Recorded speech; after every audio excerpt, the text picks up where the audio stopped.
Thank you for tuning in to Grieving Voices. Today, my guest is Dass Khalsa, known professionally as Ram Dass, creates music that is spiritually and emotionally restorative. His music opens the heart and stirs the soul. As a producer, multi-instrumentalist, and songwriter, he inspires a unique potency through collaboration and improvisation that creates art greater than the sum of its parts. His constant dedication to render the beauty of human experience, triumph, tragedy, and beyond has led him to the world stage. He performed at the 2019 Grammy Awards, has played at Carnegie Hall, and continues to perform at venues around the world every year. Ram Dass is at the forefront of a movement of musicians aiming to bring healing and solace to the world. In 2021, he recorded and produced a series of musical projects born from his own deeply personal human experience of joy and sorrow, collaborating with the duo Aware to create the EP And Now He Has Wings, a musical journey through his recovery and healing after the death of his newborn son. Born into a family of professional musicians, Ram Dass was raised to appreciate all musical genres and find the unique nuances of every song and composition he heard. He developed a near encyclopedic knowledge of wide swaths of the musical landscape, which he calls upon to create novel and moving approaches to music production and songwriting. Thank you so much for being my guest, Ram Thanks for Dass. having me. Um, I just want to say this because I listened to some of the new album, and Now He Has Wings, and I just imagine myself, because I would consider myself an old soul even as a young child and teenager. I pictured myself as I was listening, especially my favorite was Elegy for a Yellow Bird, Oh, cool. and I found myself listening and thinking of myself, picturing myself laying on my bedroom floor, staring at the ceiling, and it's a rainy day. Like that's kind of the feeling that it brought for me. And I would say your music is easy listening. Like it's something that you can put on in the background, but it's something that you can really just lay on your floor and stare at the ceiling and just let it move you. And so I appreciate that was my favorite. Just wanted to share that. That makes me so happy to hear, and uh, I really appreciate the feelings that you get when you're listening to it. I mean, the most important thing for me is that one, you can put it on at any time if you want to listen to it actively. There's so much subtlety in it, but you can also put it on in the background, and it doesn't get distracting, Mhm. and that's really cool. Um, so I guess it redefines what easy listening is rather than being sort of cheesy elevator music. It's this Yes. Yeah. idea that it's easy to listen to, and it's easy to listen to for a reason, but also that it evokes some sort of feeling for you. That's my goal. Yeah. And can you explain just a little bit? Because I'm curious. So the cover art is like this yellow bird, right? So can you just kind of, my own curiosity, tie the title of that song and that cover art together? Yeah, so the whole EP is about my journey through finding out that my son had a fatal genetic condition called trisomy 18. Um, and then his birth, his passing, and recovery after that. After he passed, my partner and I, my wife and I at the time, found a little baby yellow bird on the ground that could not fly. And we saw its mom in a tree nearby, and we took it upon ourselves to help it not get eaten, to recover and get back to its family. So that song to me is sort of like the feeling is about trying to be able to help something when you haven't been able to before. I mean, there was nothing we could do to help my son live. It was just that the reality was the reality, and he wasn't going to survive. Um, but then the care that loss brings to other things, the wanting to help, both from a genuine place and also a genuine, like, just wanting to help because it's meaningful, because life is meaningful, but also the reality that part of that comes from a certain sense of desperation because I couldn't do anything about my son. So So, there's like this hope and grief in it all at the same time. So a rainy day is kind of perfect. yeah, I guess. And I think it just what you describe is like this compassion with wanting a place to go, like like to share that love with nowhere to go. Yeah. Yeah. You know, death and loss changes the fabric of how one relates to the outside world, for better or for worse. For me, ultimately it's been for the better, um, but not without a whole lot of grief and trauma along the way too. um, so yeah, I agree. Can you speak to what has been the most, what was, because I get a sense that you feel like you're on the other side of it. Yeah, if there is another side, my life is totally different now than how it was during that process. Both my partner at the time and I have, we separated and we have new relationships, and so we're no longer together in that way, but we're still very much family. Um, and I think I went through quite a rebirth process of my own, um, trying to figure out what really is important to me. And the immediacy, the PTSD aspects of my son's passing are no longer so immediate. I can still have moments where it comes up, where I'll wake up one day, and today's a perfect example because we're almost exactly a month right now from the anniversary of his passing and birth, both. Um, and I remember the air being this way, in the days before he was born. So it's bittersweet, but it doesn't bring in the same adrenaline, the same fight or flight, the same need to try to change my feelings. And that's maybe the biggest thing, is that I've learned quite a bit about how to be with my feelings, how to have my feelings in real time. And that has been maybe the biggest thing in helping me cope and thrive in my life, um, rather than trying to avoid having hard feelings. Did you have support in how to do that? Or was it just you found naturally your own way? And what does that look like? Or what did that look like? Yeah, I got quite a bit of support. I don't know that it was easy to find. Like, conventional therapy wasn't very helpful for me. Um, it's very easy for me to talk about something intellectually and not feel it, essentially. And talking became a really easy way to actually avoid um, going through what I was feeling. Uh, Eventually, I was involved. I got involved with an organization here in the Bay Area called Medicine Path, and they have been taught in indigenous ways and work with plant medicines. Um, and that basically, through those ceremonies, through counseling, through a bunch of activities through their organization, um, I really was able to relax. I was really able to step back and see that um, the pain was the worst thing I was going to experience from it. I wasn't going to die from my feelings, and that I was able to have my feelings, and that it wouldn't hurt me further and it wasn't going to hurt anyone else. And in fact, the ability to have those feelings in real time would help me actually be happy. So the um, the support was manifold, I would say, because I was getting one-on-one counseling. I was sitting in the medicine ceremonies. I was spending time with people who were trauma informed. One of my best friends now is basically counselor to the entire San Francisco fire department.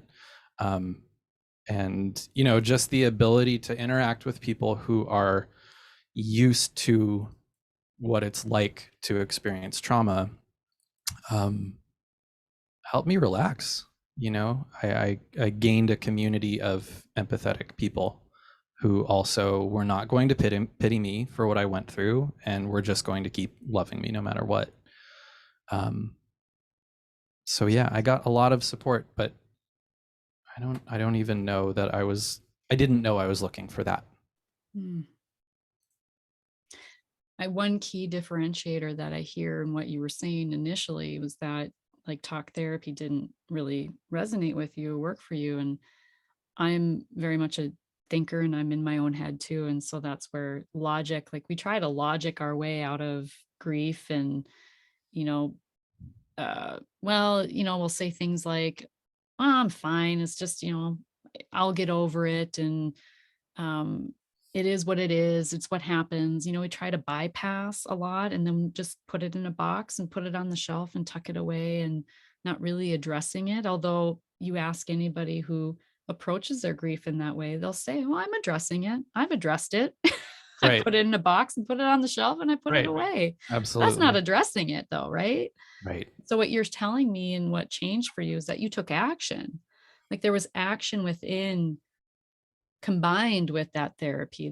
You were taking, you were making steps forward. You were moving forward. You were suffering, but yet you were moving forward. And that's what I say in grief. Like when I work with clients, it's you're already suffering. You might as well suffer and move your feet. And that's what I hear you were doing and what you found for Exactly. yourself. Yeah. Exactly. And in fact, some of the progress created more suffering, and some of the suffering Mm. instigated the progress. Um, my life was basically falling apart. What I was trying to do was take care of my family, put food on the table, um, basically do anything but take care of myself. And I thought that taking care of them was taking care of myself, but it's very different. Um, so I don't know that there was another way out, and this is the thing is logic says I was doing the right things. I was doing the things that felt appropriate for the circumstance. Uh, but my family members were going through their own version of grief, and we all go through it in a different way. We all need different things. And when you're in that recently traumatized state, when you've faced a loss that big, I don't know that you can take care of other people functionally. I don't know that it would have been possible to make it through happily. I think we did the best we could, and it was really messy. And sometimes it's that falling apart that actually creates the openings for new life and progress. Did you have a knowing that your son wouldn't be around very long after he was born? Did you know this? Yeah, at 20 weeks, I was actually at Niagara Falls when I got the call that one of the screens came back very poorly. Um, and I was on tour at the time. I was in the middle of a tour. And then the last night of tour was when the ultrasound happened. We thought that my son was actually a girl, because I guess the test had said we didn't do a genetic screening first. Um, so we thought it was a girl, and then after the ultrasound, we found out that it was a boy, and he had water on his brain, and his feet were kind of clubfoot, and basically then were referred to genetic testing, found out that he had trisomy 18, and we didn't know that he'd be born alive. That was definitely something that we were facing, and ultimately we got 3 days, and we didn't know if we'd get one. So yeah, we had an awareness of what the reality was, for And sure. that's at 5 months. So you had several months to go knowing this. Yeah, yeah. Can't imagine. I can't remember much of how I felt, except just kind of numb and scared, basically. Not a whole lot of room to feel sad, because it was like the trauma had already started by that time, essentially. Um, and we were all very uh, heavily willed people. I guess we each had a conviction of doing this thing very well, um, which ultimately didn't work, as I said. But yeah, we were already processing months before he actually was born. Processing, talking about it, being scared of it. We weren't. I don't think we were really uh, making much of it, except to be there in that situation. Did you hear a lot of unhelpful things in that during that time? Yeah. Uh, I mean, the doctors consider trisomy 18 to be, they call it incompatible with life, which is a really intense Mm. diagnosis, a really intense thing to say. There are kids who have trisomy 18 who live longer. Um, and then there's what's called mosaic trisomy 18, where half of the chromosomes or a part of the or part of the body has this triplicate of the chromosome, um, and those kids live even longer, often. But what we got was they were basically saying we should abort, and I respect everyone's choice on what they want to do. In that circumstance, and for us with this baby, that didn't feel like the thing to do. It actually felt like we needed to have him and lose him, which is very interesting, Mhm. looking back on it. Um, for those that may be listening and aren't sure, I don't necessarily know the answer myself. Is that genetic? Yeah, yeah, I mean, it's basically like Down syndrome is triplicate of one of the chromosomes. Trisomy 18 is triplicate of a different chromosome, and when certain chromosomes are uh, three rather than two, it can cause uh, greater problems or lesser problems. Each chromosome codes for different things, and in this case, the 18th chromosome is not great for you know healthy adult people, essentially. May I ask, is this something that you have to keep in mind moving forward, having a family? Nope, it was totally random, and that's Oh, great okay. and sad all at Yeah. the same time. Um, no, I don't have to worry about that. We actually think that it's possible that there were pesticides in the water where we were living, and that may have affected it. I'm not a scientist, so I don't know if that's actually true, but these things happen, Mhm. unfortunately. What was the biggest, aside from, finding the support that you didn't know you needed and finding it and working through and transforming that sorrow and grief into something positive? Um, what were you doing then? What did you learn about self-care in that process, and what does that look like today? Oh, that's a really great question. Um, Especially as you face, an anniversary and things like that. Yeah, I suppose what I've learned is essentially that there's very little that's really a crisis in my life. So I have the ability now to step back and actually take time to do something. I don't feel the impulse to try to make something happen out of response to a body feeling that I'm having. Mm. Um, the idea that uh, our thoughts happen and then body feelings happen in response to those thoughts, and that we don't then need to create stories on top of those feelings, like being able to break that loop has been one of the biggest things for me. um, and that's what I'm thinking about in coming up on his anniversary in April. Is I know I'm going to have feelings. I don't know what they are, but I want to give myself space and permission to have those feelings, and also not to feel compelled to do something for someone else, or basically I'm not going to be codependent to someone else or to myself. I'm just going to try and give myself space to have those feelings.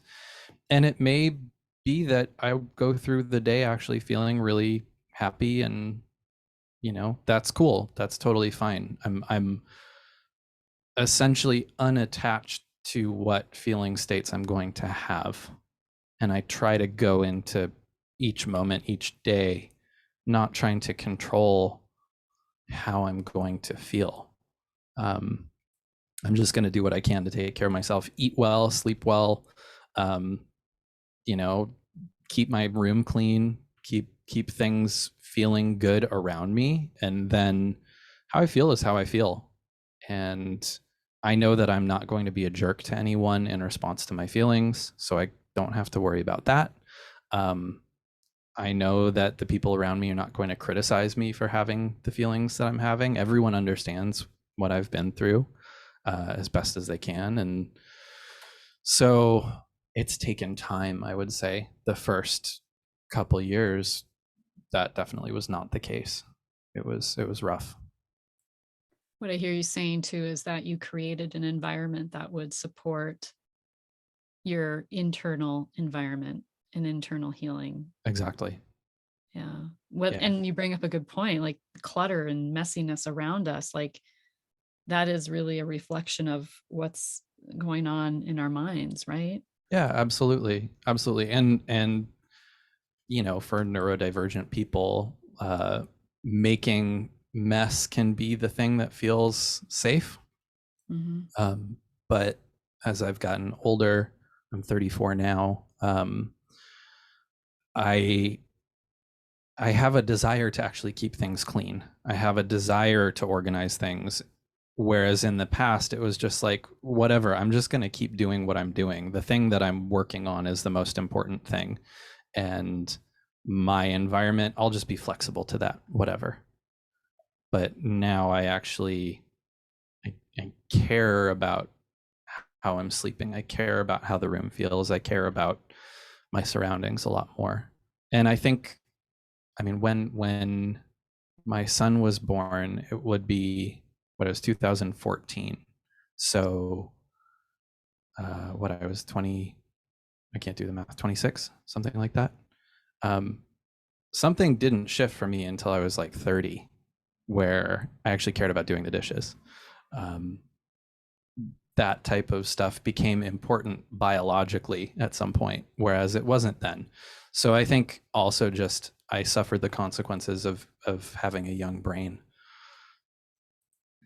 and now I'm older. Things are I tell different. my kids all the time, when it comes to decision making and doing things, it's like your frontal lobe isn't developed until you're like 25. And so you're just on the cusp of that, and that's a lot of change and loss to experience at that age when you're really just coming into yourself. Yeah, exactly. The executive function was barely there. Um, and it was much more, my behavior was, I would say, driven by consequence rather than by inspiration. So it was doing things out of the fear of something else rather than doing things because that's what I wanted to do. And it's taken time to shift my life into a way where it's like the things that I'm doing in my day are actually things that I want to do. And I have great privilege in saying that. Um, and it's taken a lot of work, but that's the reality now.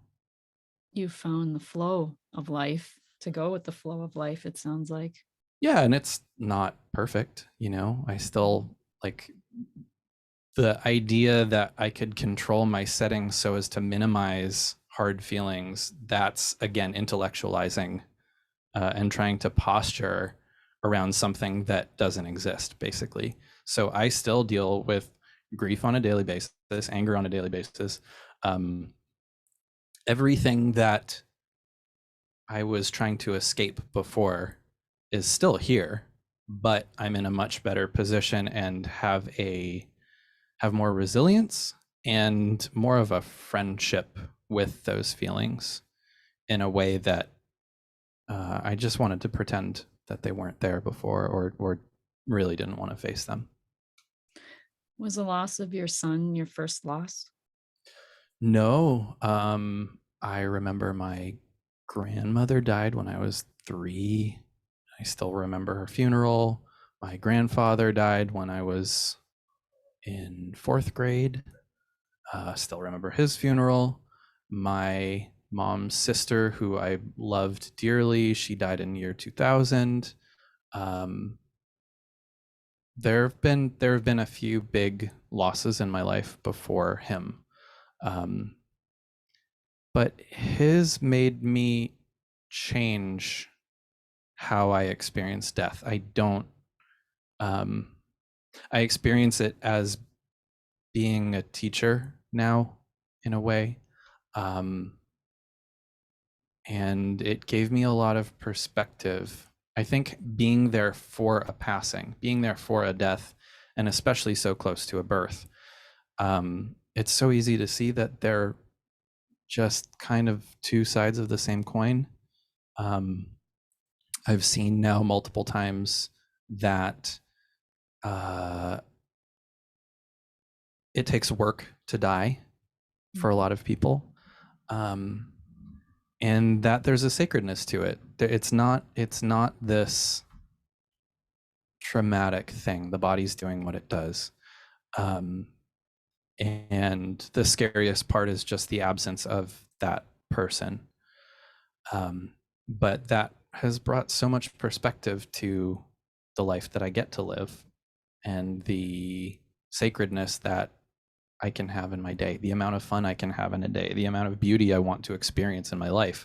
Like, I want to pay attention to those things now in a way that I didn't have time. I didn't have the mental or neurological bandwidth to appreciate before he passed. What would you say to someone who has just lost a child that is listening to you and is feeling, because you can't rush that, right? You can't rush that evolution of, well, grief is now my teacher, and embracing that. That's really difficult to, I'm sure if someone would have said that to you within a short period of time of him passing, you would have wanted to probably punch them in the face. So what would you say to someone who has maybe experienced the loss of a child and are just struggling with that? Yeah, it's even though I've been on the receiving side of people giving condolences, it's still not easy. It's no easier to talk to people who are experiencing it themselves, um, because it is so personal. It's so vulnerable. At times, it feels so hopeless. Um, I would just want them to know that they have people that love them, that they're not alone, and that there are people who want to be there for them. Um, and if they can, just take as much time as they need. And I know that's really hard because we've got to work and make money and feed our families and take care of other children and parents, and there's all sorts of demands in life. Um, but just to give permission to let it all out, honestly. If if if there could be a bucket that all of our feelings go into, I would encourage people to, whether they've experienced loss or not, like, life is just hard enough. Like, let your feelings into the bucket, let it move. um that's that's the best advice I could give for anyone, honestly. Is just like, you're carrying a lot, and it's really understandable, and you have every right to empty it from now and again. um I have a friend named Rachel Kaplan who has a program that's basically called emotional potty training. Um, and it's the idea that, just like needing to go to the bathroom, you have to do that with your feelings too. Otherwise, you get constipated, you get backed up. And that is definitely a philosophy that I subscribe to and would encourage people to look into. Um, but gosh, if you've lost a child, just my heart goes out to you. It's the hardest thing. It really is. And uh the present moment that you're in is what matters, and just take care of yourself. just just try to surround yourself with a lot of really, really good, loving people. And if you need to be alone too, no problem. Just do what you need to do in your own time, and that's good. That's good enough. That's good enough. I like that. Actually, that's brilliant too, emotional potty training. It's actually really brilliant. Um, one thing too I was thinking about when, like, what does that actually look like when, we say give space for yourself and, it's hard to find the time to, if you've got busy demands of family and work and things like that. So, do you have any, like, one idea that I thought of just listening to you talking is going and parking somewhere and just screaming in your car, Yep. like just screaming. Yep. Or, if you live out in the hills or somewhere, just or out have a pasture or something, just go Hmm. walk in the and just scream, just allow Yeah, yourself, something like that. Do you have other ideas? I love that. The pillow method is great. Pillows can take a lot of abuse, loving abuse. You can scream into them, you can pound them. That's really helpful. Moving your body, the walking is really helpful because, one of the problems with PTSD, one of the things about fight or flight is that you're not in your body anymore. You're actually disconnected from feeling your body. So if you can go take a hike, go take a walk, go swim, go whatever that helps you feel your body, it will help re-regulate. Um, and that may actually mean being able to feel like these are all ways of trying to get you to feel your feelings again, because the numbing is so easy to do, and there are so many ways, especially with cell phones, and Netflix, and there are so many ways we can distract ourselves from the feelings that we're having. Daylight is really helpful. Just try to move, try to vocalize.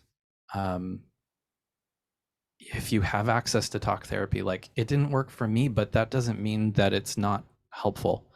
um, and I don't know that I could bypass that step either. Like, I think if you have options, just do something. That's really helpful. That's progress. Mhm. um, and you don't need complete healing from every single visit, every single modality that you do. A walk is not supposed to make you suddenly feel like the world's okay again. It's just like, it's a way to maybe get 30 seconds of peace in your day. And hey, if you can get 30 seconds, it can feel like great relief. So yeah, I just encourage anything that gets you out of here and into your body, out into the world, talking to someone. Um, it's all helpful. I look at healing like, kind of like compound interest. Hmm.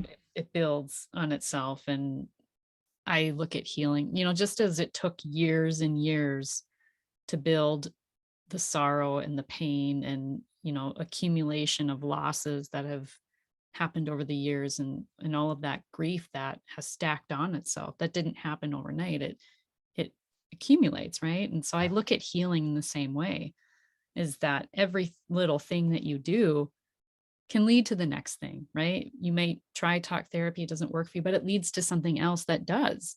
Exactly. And so I think whatever is a part of that path, it's just listening to your own intuition and those nudges when they come across your way, and just listening to those nudges, doing something about it. I love that. I Yeah. totally love that. It's there's no end goal with healing.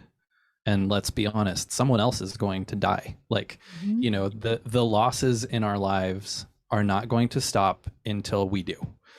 Like, Yeah. that's the truth. So with the understanding that we're going to face more grief, we might as well get better at facing it. And time does help. But then there's another thing, and there are more things to be sad about. There are more things to be happy about. And so I agree. Build that compound interest of healing, and your I feel like that's what I'm calling resilience. It's Mhm. the baseline that you have to deal with what's coming up. And it's hard at first, and it does build over time. Well, and with that comes awareness, because as you get a little bit further along in your path, you can look back, something might come up, right? You might feel, ooh, this is familiar. Oh, this is what I used to do when this happened. Oh, but this is how I'm addressing it now. And you see the progress, right? You can see your own progress. Yeah. And that builds confidence too, in how prepared and emotionally sound that you can be when crisis strikes or life becomes chaotic. And but sometimes too, when those moments happen, like everything just goes out the window and you kind of, might feel crazy for a time, and that's okay too. Exactly. I love that, and think that permission to not be okay is important. Um, no one is holding us to a higher standard than we are Mm. to ourselves. So if you just can't do it for a day or longer, it's really not the end of the world. Like, it's okay. So permission to fall apart, I think, is really important. Um, and then you have maybe a little less pressure on yourself to perform. Like, I feel like so much of recovery, especially in a capitalistic society, is, well, how soon can you go back to being normal? Like, there is no normal anymore. And the expectation that you should be anything other than how you are is uh, bogus to me. Um, so yeah, space, and a lot of self compassion, and not in a I'm doing so great sort of way, but just in a it's okay, it's totally fine. Do what you need to do. Like, if there were um, I sometimes imagined that there was this like mystical being sitting on my shoulder who's just like a very wise, jolly person who, whenever I felt like I wasn't doing something right, was just there going, "You're doing great. You're doing great. Don't worry, you're doing great." And kind of going back to that and checking in with that feeling like, "Oh, this is okay too. This is fine." Okay. That really helped. What has your grief taught you now that you are, Ram Dass 2.0 after this devastating loss? What has grief taught you that you can reflect on now? I think that there's the opportunity for beauty in basically any moment of my life. Um, I feel very rich having holding hands with grief. I feel like I experience the world in a way that a lot of people might not get to, um, which is that interactions with other people are really precious because it all might go away in an instant. Um, the wind, the feeling of water, uh, sunsets, sunrises, uh, I feel like it's all less of an inconvenience or something that's just happening, and more of a blessing, and something to pay attention to. So ultimately, I think grief has taught me to pay attention to what's going on around me and what's going on inside of me, um, because of the limitation of time, the fact that it is also temporary. Um, it taught me a new perspective on how to interact with the world. How do you remind yourself of those things? I mean, what it sounds like to me is this gratitude, right? To immerse yourself in gratitude. And it's so easy to get caught up in day-to-day tasks and just having to live, right? Every Mm. day doing things that require us to work, or like even just taking a shower, like just the appreciation. How do you hold on to that perspective? Like what do you have a trick for that? Or That's a great question. Sometimes I need to cry, honestly, because if I'm not feeling like, in a way, the gratefulness for the world around me, the noticing of the beauty is now baseline for me. That's me functioning well. If that's not happening, then I need to check in and see what's going on. And mm, often what that means is I'm working too hard. I'm not taking care of myself in some way. I'm not feeding myself. I'm not sleeping well, or I'm uh, overly anxious about something. Um, and being able to admit that I'm scared or sad or angry and then have that feeling then it flips the switch. And it's like being able to fully cry, being able to be fully angry, not saying at someone, but just like express the feeling, or just feel the fear. Um, it's like that's part of the formula of happiness. And I think there's an easy or a misconception intellectually that being sad, fearful, or angry means that you're not happy. But to me, there's a happiness includes having all of the other feelings, because the happiness for me feels like a holistic understanding of being human. mhm, It is the appreciation of being human.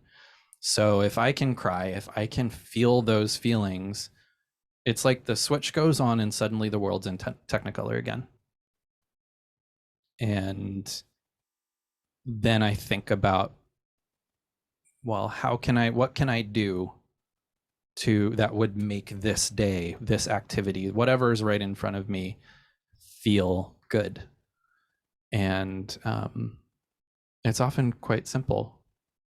And then there's a way to be creative about that experience. So, say I have uh, Zoom calls for work, like, that's all.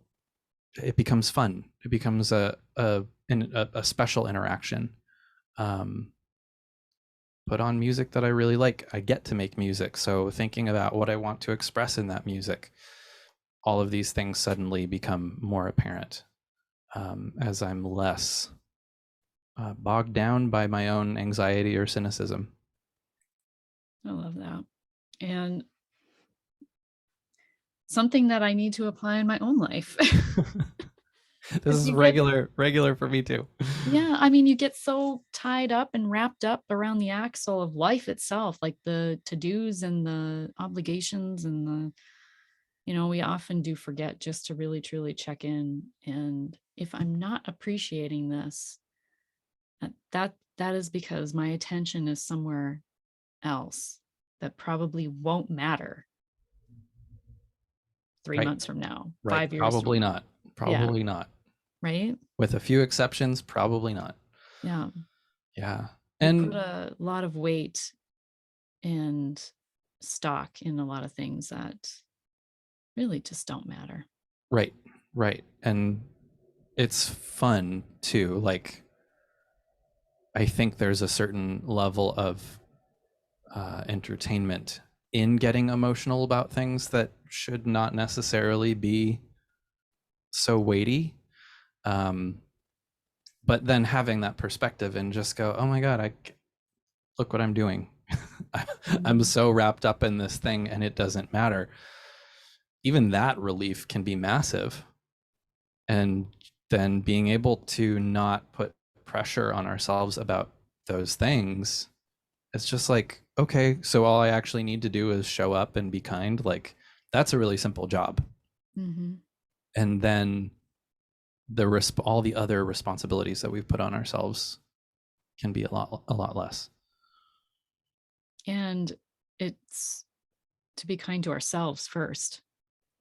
Yeah. If I'm not going to do this thing, or if I'm doing if I'm sacrificing this to-do list for following my curiosity or following my inspiration or following my flow in this other thing or following my desire to spend time with this person, it's yeah, I'm just reflecting out loud Yeah. based on what you shared. So that's good. Yeah. Um,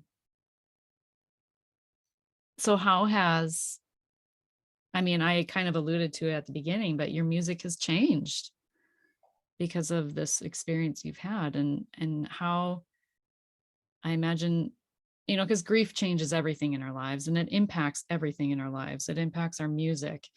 Music. Didn't mean to say music, but I'm sure it did. But yeah, well, yeah, it does. I Yeah, mean, it does. whatever our work is, right? Whatever our career is, it affects that. It affects our money. It affects our relationships, or it reflects how we see ourselves. Yeah. Like it just blows up everything in our lives.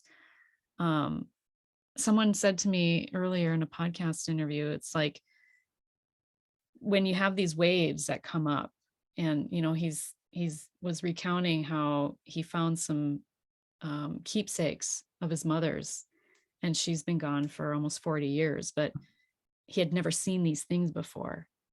And so now all of a sudden, he was a child when she died, and he's seeing these things, and he says it feels like a shipwreck, and stuff is Hmm. just coming onto the shore, and I'm just having to look at these things. I just thought that's a beautiful analogy, but that's how grief is. It Yeah. can feel like a shipwreck time and time and time again. Yeah. And it's fluid like that. It really is.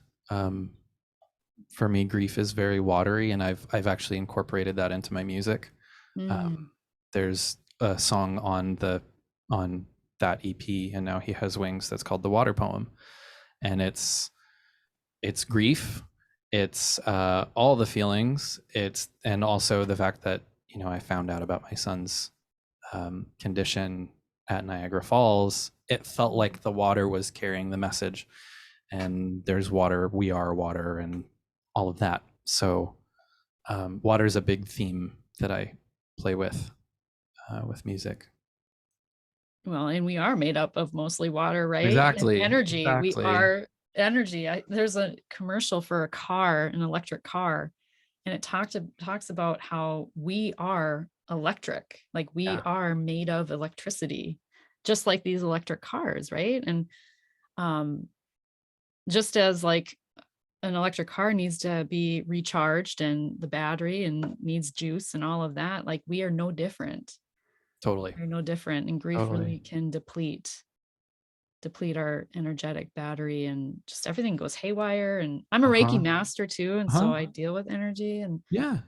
and all of that. But how, like, how do you feel, like, would you, not that you would go back to Ram Dass 1.0, Right. but do you look back and just think, like, what are the biggest takeaways of how life was before and how you were living your life before and what you believed maybe about grief versus now? And how, what were you like, what was the understanding that you had about grief? Like, what were you raised to believe about grief? uh we didn't really talk about our feelings much. I was raised in a spiritual community that basically had the idea that if you do enough yoga, you basically don't have to deal with your life's problems. Um, that yoga was the way through anything that you're dealing with in your life, whether it's your feelings or relationship problems or whatever. So you name it, there was a an exercise for it, a meditation for it. And to me, it's just not true. The biggest takeaway is that I did know that I needed to actually grieve, and I didn't want to do it. Mm. And ultimately, the only way to do it is to do it.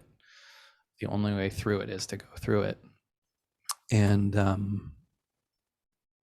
I don't know that I could have done it any differently, to be honest.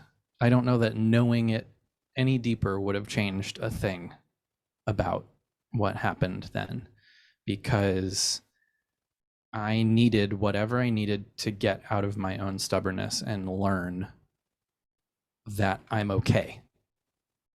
Um, and not necessarily in the sense of uh, like a self-aggrandizing I'm okay, or I'm fine, I don't need to do anything, but like who I am is good. I am okay. And having all my feelings is also okay and acceptable and needed. Um, so yeah, I mean, I don't know that I could have done it any differently, because I just had to have those feelings and those life experiences, and it was painful and messy. And especially when you're a smart person, raised very intellectually, you know how to think your way out of problem, solve your way out of so many situations. We're just going to find the next way to avoid and come up with some clever way through. But it's like the cleverness was actually the problem. Mm. The way through was actually very simple, and it was basically softening to myself and allowing myself to be who I am and have the feelings that I have as a biological being, not as a spiritual person. Like, this to me is very not woo woo in any way. It's just like, I have biology, my life circumstances were traumatic. There is a certain thing that needs to happen to help regulate. And it comes in with a spiritual component and an intellectual component of validation and understanding that this is good, that I'm good for having that I'm human for having that, and appreciating it. It's very interesting that you brought up how you were raised and how yoga was such an integral part of your upbringing, because I almost brought up yoga when you mentioned about being inside your body. And it just really brings up for me that, what we talk about in grief recovery, I'm a grief recovery specialist, is that, we have these stirbs that we often short-term energy relieving behaviors that we resort to when we don't want to feel what we're feeling. Right. And just based on what you told me, like, it just is an example of how exercise, right? Like exercise can be a stirb. Mm-hmm. But yoga is an exercise. It's an exercise of being in your body. Yep. It can be a stirb. It can be a way that people believe that they're be like that by being in my body, I'm somehow healing myself. Right. But if you're, focused on your breath and you're in the moment, you're in your body, but are you allowing yourself to feel Exactly. in that moment? That doesn't mean you're Exactly. feeling. Nope. Nope. And that's what's so funny about all of this, and what's like maybe ironic about the whole process is I could have chosen to feel with any activity that I was doing. And maybe that's the takeaway, is the allowing of having feelings can happen in any activity, and the denial of feelings can happen in any activity. It's the way you do it, not the activity itself. So while a lot of things on the outside and performatively are the right thing to do, the truth is you could be completely absent while doing those performative things. You could still be doing these stirbs as you're talking about. You can still not have your feelings while doing everything that you've been prescribed to do. So yoga can be super helpful if you can be there with yourself, and you're breathing and you're having your feelings too. Walking, running, um, even just sitting and reading a book, like that can either be distracting or can inspire feeling within you. Um, so hard to prescribe activities when it's like, pick any of a million off of a list, but with the caveat you have to take a dose of having your feelings too.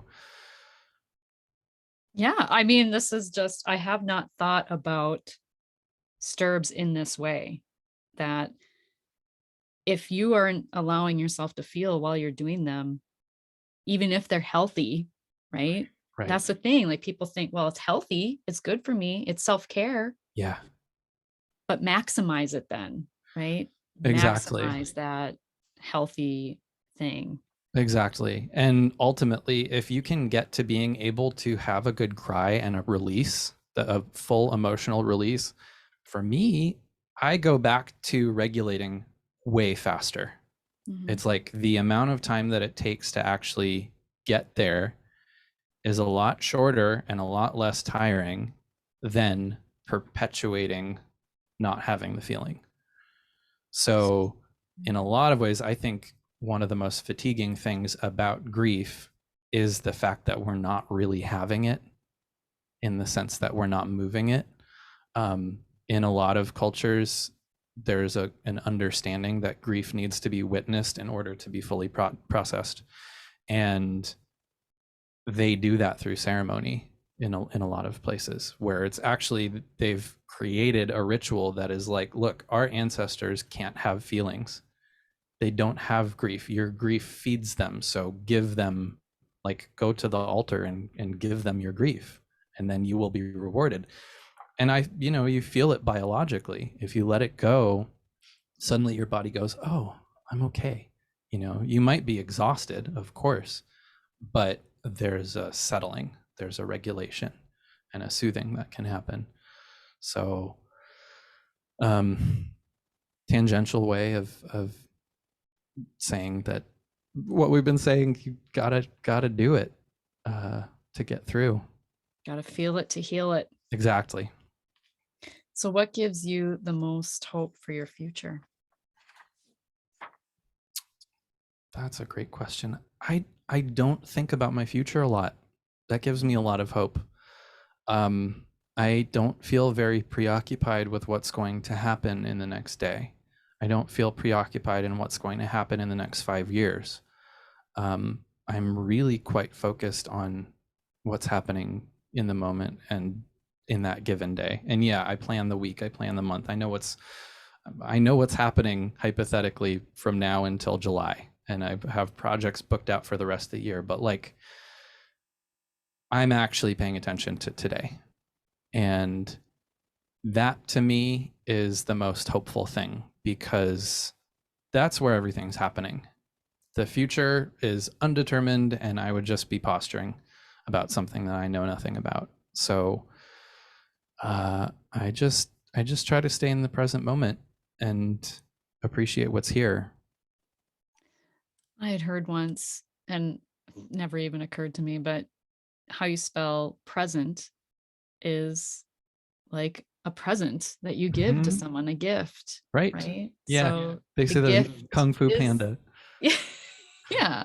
It's brilliant. It's totally brilliant. It's true. It is the gift. It's the Mhm. gift that's here. And again, like, because I was raised in a spiritual community, I am very anti woo woo in my own self. Like, it's just my childhood. Like, your parents feeding you steamed broccoli. Like, there's a certain, like, "Ugh," but the truth is, my own happiness, my own good feelings come in thinking of, not really thinking about the future or the past, and more just what there is in front of me. That feels very satisfying to me. You bring up a question that came to me in what you said. So do you feel like that relationship with your son has continued? Do you feel this connection to your son still? Yeah, I think my relationship is maybe through what I do and through my experiences. I don't feel like I'm communicating with him. I don't feel like he's necessarily sending me messages, but I'm also not looking for them anymore. Like, that was something that I felt like I needed to do. It was the instinctive thing after he passed for a while, was just like, look out for the signs. Um, at this point, my life is sort of a reflection of what I've learned and recovered from. And I feel like that's the biggest gift. And so, what I get to do, who I get to be around, who I get to talk to, uh, that all feels like him living on in me. Mm, And the fact that I'm getting to make music now that is about him, that's dedicated to him, that's what I got, basically. And I think it's big. And I also feel a certain sense of closure in a way, because I didn't have the space to have my feelings about his passing. I didn't have the space to grieve until years later, until the last couple of years, honestly. And now being able to make something beautiful that is touching other people too, it's so beautiful and rewarding. So I feel like the music is him living on. It's not um it's yeah, I really feel like it's that's him living on in me. that's beautiful. Thanks. It really is. So, where can people listen to your music and find you if they'd love to connect with you? It is everywhere. So Spotify, Apple Music, Pandora, you name it, it's there. I'm on Spotify as Ram Dass, Ramdass. There is one other very famous Ram Dass. I'm the other one. Um, and my EP is called And Now He Has Wings. You can also go to ramdassmusic.com and all of it is there. And I'm on Instagram as Ram Dass Music, Twitter at Ram Dass. I'm around. And I will link to the show notes Awesome. for all of that. Is there anything else you would like to share? Um, just I'm really grateful that there's a space to get to talk about these things, to talk about grief, to talk about death and loss in a positive light. Maybe positive isn't the right word. In a productive way, um, and an appreciative way. Because for me, it really is not uh, an existential tragedy. Like it's the truth about living is that there is loss, and I'm always grateful when there's someone like you who's not only willing but eager to have these conversations and try to give a little solace and hope for people who are not feeling that right now because of what they're going through. That's perfect. And thank you so much for being my guest. Thanks so much for having me. Yeah. And remember, when you unleash your heart, you unleash your life. Much love.